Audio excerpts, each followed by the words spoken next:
If you feel stiff when you run, this video might change your running forever. A lot of runners get hurt, not because they're weak, but because their joints are stiff and don't move well.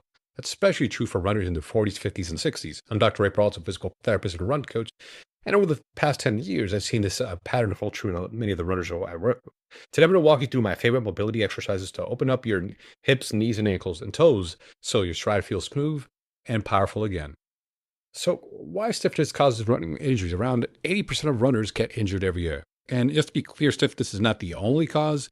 Oftentimes, it's like training errors, too much, too soon, too fast. But stiffness could be a big contributor to running injuries. Oftentimes, like the warning light before it becomes a full blown injury. You might start feeling that nagging stiffness in your knee or your ankle. And then, like a week or so later, boom, becomes like a knee pain or ankle pain. And many runners only focus on mileage, right? On just running more days, running more miles, and they ignore mobility, right? 'Cause they're just too busy, especially if you're training for a marathon. Who's got time to train for mobility?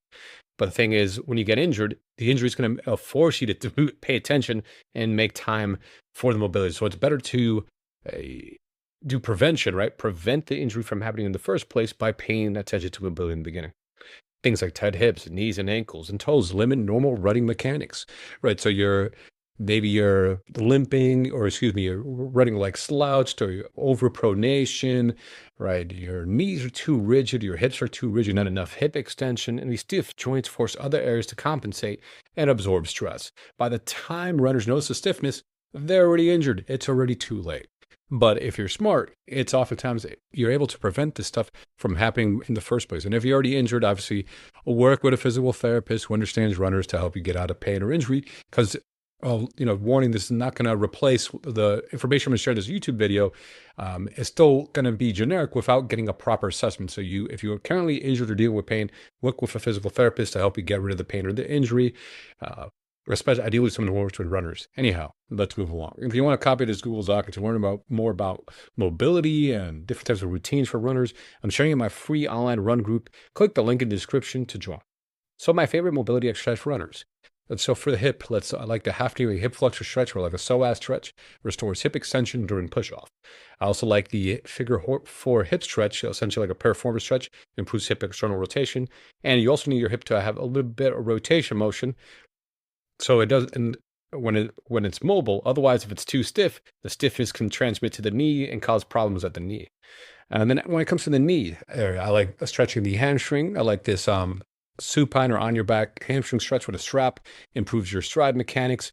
Helps with your posterior chain activation. Also, fan of quadricep stretch. Restores knee flexion and reduces anterior knee stretch, because when your knee is too tight from the quadriceps muscle, that can also cause runner's knee. That could also be problematic as well.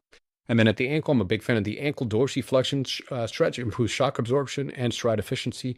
And the tibialis anterior stretch, which will help balance your ankle mobility and also stretch your tibialis anterior, which may also help reduce like shin splints in folks who are predisposed to having shin splint type injuries.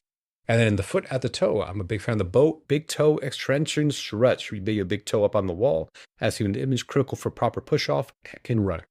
So how to perform mobility? Identify your tight area, your stiff or tight areas, and then stretch, right? A common mistake is only just stretching 15 seconds, 30 seconds and forgetting about it. No, you want to stretch at least 90 seconds per area. So this might be like 3 sets of 30 seconds, right? But you can even make it up to 3 sets by 1 minute, right? So that would essentially be 3 minutes per tight area.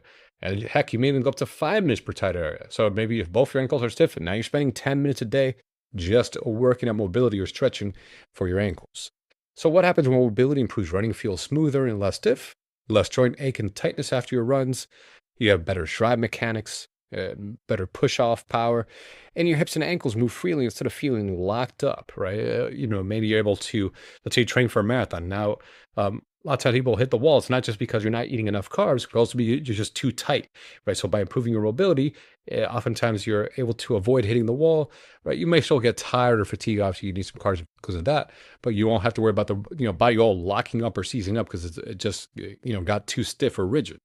And running starts to feel springy, right? You start feeling athletic leg. You feel like you got a hop in your step, a string, like your hips are unlocked and you're able to get nice push off that backside mechanics and that triple extension.